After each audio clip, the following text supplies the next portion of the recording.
பழைய கண்டலா இருக்கும். சில பேருடைய குர்ஆன்ல யாசீனே இல்ல, ஓதி ஓதி கிழிச்சாச்சு அந்த பகுதியை.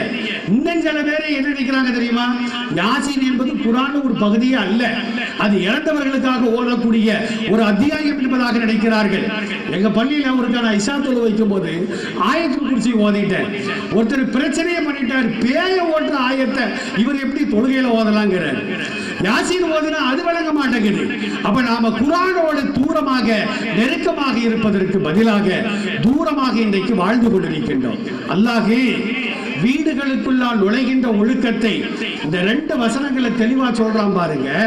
யா அய்யுஹல்லதீன ஆமனூ, இறை நம்பிக்கை கொண்டோரே, லா ததுகுலு புயூத்தன் கைர புயூத்திக்கும், உங்கள் வீடுகள் அல்லாத மற்றவர்களின் வீடுகளுக்குள்ளால் நீங்கள் நுழையக்கூடாது. ஹத்தா தஸ்தஅனிசு வ துஸல்லிமு அலா அஹ்லிஹா, அந்த வீட்டாரிடம் சலாம் சொல்லி அனுமதி வாங்காமல் நீங்கள் உள்ளே நுழைவது கூடாது என்று அல்லாஹ் சொல்லுகின்றார். ஒரு வீட்டுக்கு நாம போறோம், அடுத்த வீடு அண்ணன் வீடா இருக்கலாம், தம்பி வீடா இருக்கலாம், அக்கா தங்கை வீடாக இருக்கலாம், மாமனார் வீடா இருக்கலாம், மச்சான் வீடா இருக்கலாம், எந்த வீட்டிற்குள்ள நுழைந்தாலும் கூட அனுமதி வாங்காமல் சலாம் சொல்லாமல் நீங்கள் நுழைவது கூடாது என்று அல்லாஹ் சொல்லி காட்டுகின்றார். நபிகள் நாயகம் ஸல்லல்லாஹு அலைஹி வஸல்லம் இந்த ஆயத்திற்கு விளக்கம் சொல்லும் பொழுது, ஒரு வீட்டுக்கு நாம போறோம், அஸ்ஸலாமு அலைக்கும் உள்ள வரலாமா கேட்டுக்கிட்டே சில பேர் உள்ள நுழைஞ்சிருவாங்க. சில பேர் என்ன செய்றாங்க, கிச்சன் வரைக்கும் போறது, உள்ள வரலாமான்னு கேட்பாங்க.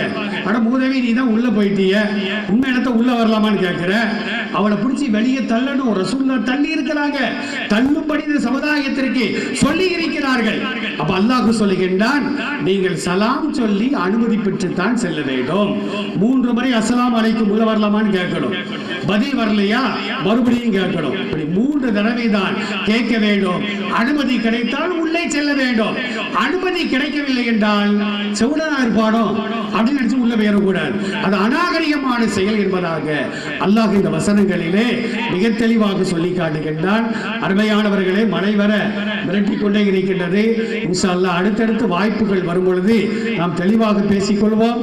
எல்லாம் வல்ல அல்லாஹ் ஜல்லஷானஹு தஆலா நாம் எதை கேட்டோமோ, எதை பேசினோமோ, எதை பேச இருக்கின்றோமோ அதையெல்லாம் நம்முடைய வாழ்க்கையில் கொண்டு வந்து உண்மையான மூமின்களாக முஸ்லிம்களாக இந்த உலகத்தில் வாழச் செய்து மரணிக்கின்ற தருவாயில் ஈமானோடு மரணித்து நல்லடியார்களின் கூட்டத்தில் சேரக்கூடிய பாக்கியத்தை நம் அனைவருக்கும் அல்லாஹ் தந்தல் புரிவானாக. வாய்ப்புக்கு நன்றி. அஸ்ஸலாமு அலைக்கும்.